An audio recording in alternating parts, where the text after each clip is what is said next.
भोलेनाथ की कथा को शुरू करने से पहले आप सभी से निवेदन है कि कथा को लाइक अवश्य कर दीजिए और हिंदू रिलीजियस टेल्स चैनल को सब्सक्राइब अवश्य कर लीजिए। आइए भगवान भोलेनाथ के श्री चरणों का ध्यान करते हुए आज सोमवार के दिन बड़ी ही श्रद्धा और प्रसन्न चित्त मन से सोमवार की भगवान भोलेनाथ की कथा को सुनते हैं। प्राचीन समय में एक नगर में एक धनवान साहूकार रहा करता था, जिसके घर में किसी प्रकार की कोई कमी नहीं थी, परंतु उसका कोई पुत्र नहीं है, जिस कारण वह काफी दुखी रहता था। उसे दिन रात यही चिंता सताती रहती थी। ऐसे में वह पुत्र पाने की कामना लिए हर सोमवार भगवान शिव जी का व्रत और पूजन किया करता था और शाम के समय शिव मंदिर में जाकर के भगवान शिव जी के सामने दीपक जलाता था। उसके उस भक्ति भाव को देखकर देवी माँ पार्वती ने शिव जी से कहा कि यह साहूकार आपका बहुत बड़ा भक्त है और सदैव आपका व्रत और पूजन बड़ी श्रद्धा के साथ करता है। इसकी मनोकामना पूर्ण करनी चाहिए। शिव जी ने कहा, हे पार्वती, यह संसार कर्म क्षेत्र है और जैसे किसान खेत में जैसा बीज बोता है वैसा ही फल काटता है, उसी तरह इस संसार में व्यक्ति जैसा कर्म करता है वैसा ही फल भोगता है। पार्वती जी ने अत्यंत आग्रह से कहा, प्रभु, जब यह आपका इतना बड़ा भक्त है और इसको अगर किसी भी प्रकार का दुख है तो उसे अवश्य दूर करना चाहिए, क्योंकि आप सदैव अपने भक्तों पर दयालु होते हैं और उनके दुखों को हमेशा दूर करते हैं। यदि आप ऐसा नहीं करेंगे तो मनुष्य आपकी सेवा व व्रत क्यों करेंगे? पार्वती जी के ऐसे आग्रह पर शिव जी बोले, हे पार्वती, इसके कोई पुत्र नहीं है, इसी चिंता में यह अत्यंत दुखी रहता है। इसके भाग्य में पुत्र न होने पर भी मैं इसको पुत्र की प्राप्ति का वर दे सकता हूँ, लेकिन वह पुत्र केवल 12 वर्ष तक जीवित रहेगा। इसके पश्चात वह मृत्यु को प्राप्त हो जाएगा। इससे अधिक तो मैं भी कुछ और इसके लिए नहीं कर सकता। यह बातें साहूकार सुन रहा था। इससे उसको न तो प्रसन्नता हुई और न ही कुछ दुख हुआ। वह पहले की तरह ही शिवजी महाराज का व्रत और पूजन करता रहा। कुछ समय व्यतीत हो जाने पर साहूकार की स्त्री गर्भवती हुई और 10वें महीने में उसे अति सुंदर पुत्र की प्राप्ति हुई। साहूकार के घर में बहुत खुशी मनाई गई, परंतु साहूकार ने उसकी केवल 12 वर्ष की आयु जानकर अधिक प्रसन्नता प्रकट नहीं की और न ही किसी को यह भेद बताया।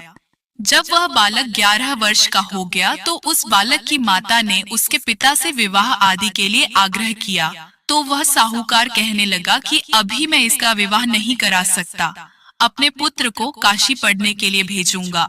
फिर साहूकार ने बालक के मामा को बुलाकर उसको बहुत सा धन दिया और कहा, तुम इस बालक को काशी जी पढ़ने के लिए ले जाओ और रास्ते में जिस स्थान पर भी जाओ यज्ञ और ब्राह्मणों को भोजन अवश्य कराते जाना। फिर वह दोनों मामा भांजे यज्ञ करते और ब्राह्मणों को भोजन कराते हुए काशी जी की तरफ रवाना हुए।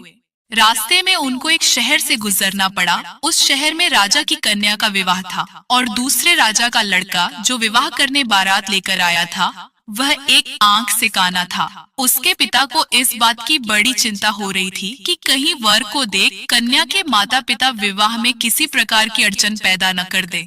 इस कारण जब उसने अति सुंदर सेठ के लड़के को देखा तो मन में विचार बनाया कि क्यों न दरवाजे के समय इस लड़के से वर का काम चलाया जाए।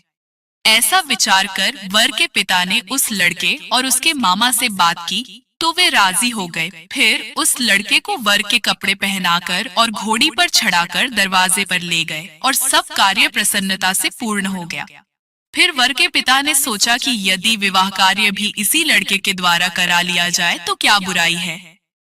ऐसा विचार कर उसने लड़के और उसके मामा से कहा, यदि आप फेरों और कन्यादान के काम को भी करा दें तो आपकी बड़ी कृपा होगी और मैं इसके बदले में आपको बहुत सारा धन दूंगा। तो उन्होंने स्वीकार कर लिया और विवाह कार्य भी बहुत अच्छी तरह से संपन्न हो गया। परंतु जिस समय लड़का जाने लगा तो उसने राजकुमारी की चुन्नी के पल्ले पर लिख दिया कि तेरा विवाह तो मेरे साथ हुआ है, परंतु जिस राजकुमार के साथ तुमको भेजेंगे वह एक आंख से काना है और मैं काशी जी में पढ़ने जा रहा हूँ। लड़के के जाने के पश्चात उस राजकुमारी ने जब अपनी चुन्नी पर ऐसा लिखा हुआ देखा तो उसने राजकुमार के साथ जाने से मना कर दिया और कहा कि यह मेरा पति नहीं है, मेरा विवाह इसके साथ नहीं हुआ है, वह तो काशी जी पढ़ने गया है। राजकुमारी के माता पिता ने अपनी कन्या को विदा नहीं किया और बारात वापस चली गई। उधर सेठ का लड़का और मामा काशी जी पहुंच गए थे।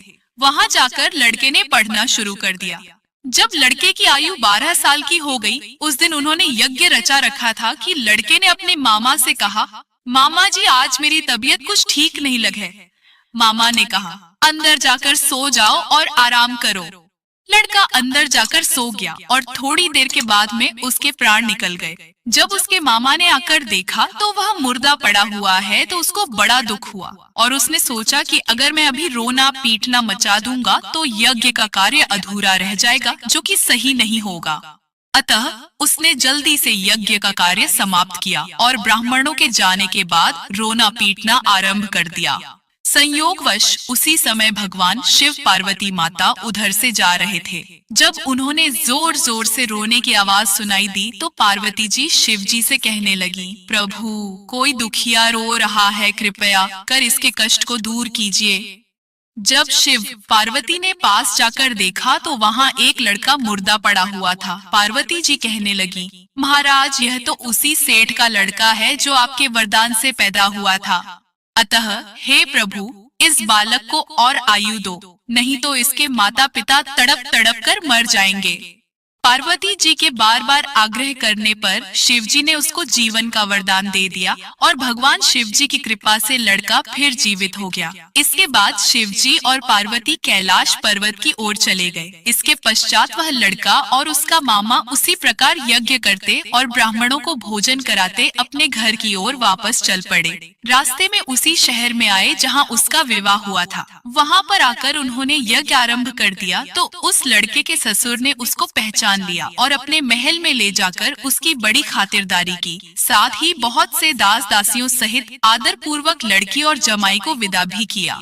जब वह अपने शहर के निकट आए तो मामा ने कहा कि पहले मैं तुम्हारे घर जाकर खबर कराता हूँ। जब उस लड़के का मामा घर पहुँचा तो लड़के के माता पिता घर की छत बैठे हुए थे और यह प्रण कर रखा था कि यदि हमारा पुत्र सकुशल लौट आया तो हम राजी खुशी नीचे आ जाएंगे, नहीं तो छत से गिरकर अपने प्राण त्याग देंगे। इतने में उस लड़के के मामा ने आकर यह समाचार दिया कि आपका पुत्र वापस आ गया है, तो उनको विश्वास नहीं आया। तब उसके मामा ने शपथ पूर्वक कहा कि आपका पुत्र अपनी स्त्री के साथ बहुत सारा धन साथ लेकर आया है। तो सेठ ने आनंद के साथ उसका स्वागत किया और बड़ी प्रसन्नता से साथ रहने लगे। माना जाता है कि इसी प्रकार से जो कोई भी सोमवार के व्रत को धारण करता है अथवा इस कथा को पढ़ता या सुनता है, उसकी समस्त मनोकामनाएं पूर्ण होती हैं। बोलिए हर